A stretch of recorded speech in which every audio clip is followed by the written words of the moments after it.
Et si le secret pour ralentir le vieillissement ne se trouvait pas dans une crème miracle, mais bien au chaud, à l'intérieur de nos propres cellules? C'est ce qu'on va voir ensemble aujourd'hui. C'est la question qui fascine l'humanité depuis la nuit des temps. Et pour y répondre, on va se lancer dans une sorte d'enquête, une plongée au cœur de la biologie cellulaire.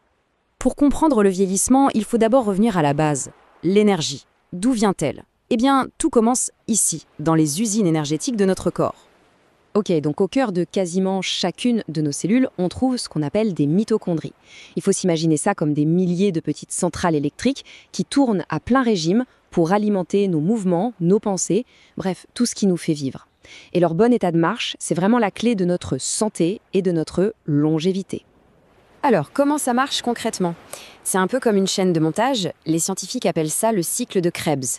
La nourriture arrive, des nutriments essentiels viennent prêter main forte pour la transformation, et à la fin, de l'énergie en sort. Ce qui est super important de comprendre, c'est que si les bons nutriments manquent à l'appel, eh bien toute la chaîne de production se grippe. Et c'est justement là qu'intervient le personnage principal de notre histoire, une molécule absolument vitale qu'on appelle le NAD. Le NAD, pour nicotinamide adénine dinucléotide, un nom un peu compliqué, je sais, mais il faut le voir comme un ouvrier ultra spécialisé sur notre chaîne de montage. Sans lui, impossible de transformer la nourriture en énergie. Il est indispensable pour faire tourner la boutique et protéger nos cellules. Et ce qui est fou avec le NAD, c'est que c'est un vrai couteau suisse. Il aide à créer notre carburant numéro 1, l'ATP, ce qui nous donne plus de vitalité. Mais ce n'est pas tout. Il prévient aussi la fonte musculaire et nous protège même contre les radiations. C'est vraiment la molécule à tout faire. Mais parce qu'il y a un mais, voilà le drame. Avec l'âge, nos précieuses réserves de NAD se mettent à fondre comme neige au soleil. C'est un peu comme un cambriolage silencieux qui se passe à l'intérieur de nous. Regardez ce graphique, il parle de lui-même. C'est limpide, nos niveaux de NAD s'effondrent en vieillissant. Et évidemment, ce déclin a des conséquences sur l'ensemble de notre organisme. Alors la question à 1 million, c'est pourquoi, qu'est-ce qui provoque cette chute libre? Qui est le voleur de NAD? Eh bien, les chercheurs ont fini par trouver le coupable. C'est une enzyme qui porte le petit nom de CD38. Pour faire simple, on peut dire que la CD38 mange le NAD. Et le pire dans tout ça, c'est que son appétit grandit avec l'âge. Elle devient de plus en plus active et détruit nos réserves vitales. Heureusement, tout n'est pas perdu, loin de là. La nature, en fait, nous a donné des armes pour nous défendre contre ce voleur de NAD. Voyons un peu comment on peut riposter. Notre premier allié s'appelle l'apigénine. C'est un composé naturel qui agit comme un véritable bouclier, un super inhibiteur de cette fameuse enzyme CD38. Et où est-ce qu'on trouve cette apigénine? Eh bien, surtout dans le persil. C'est lui le champion toute catégorie. Mais on en trouve aussi dans le thym, l'origan, le basilic, le céleri, que des herbes et des épices super faciles à ajouter dans nos plats. Le deuxième protecteur, lui, il se cache dans la couleur. Il s'agit de l'anthocyanine. C'est le pigment naturel qui donne ces teintes magnifiques à plein de fruits et de légumes.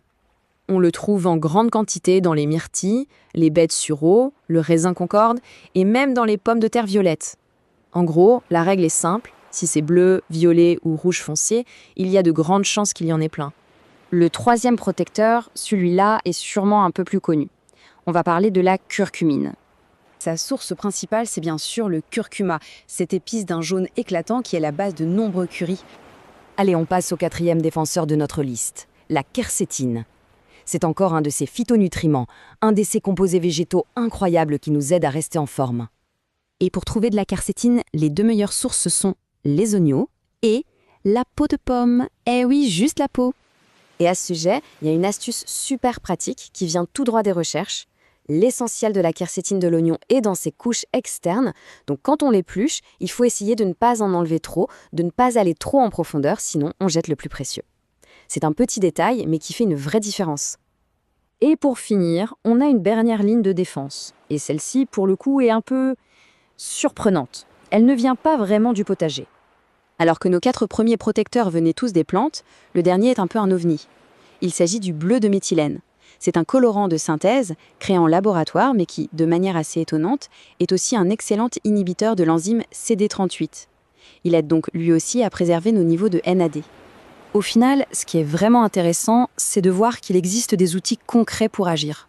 Alors la question qu'on peut se poser, c'est, parmi tous ces protecteurs, lequel serait le plus simple à intégrer dans son alimentation?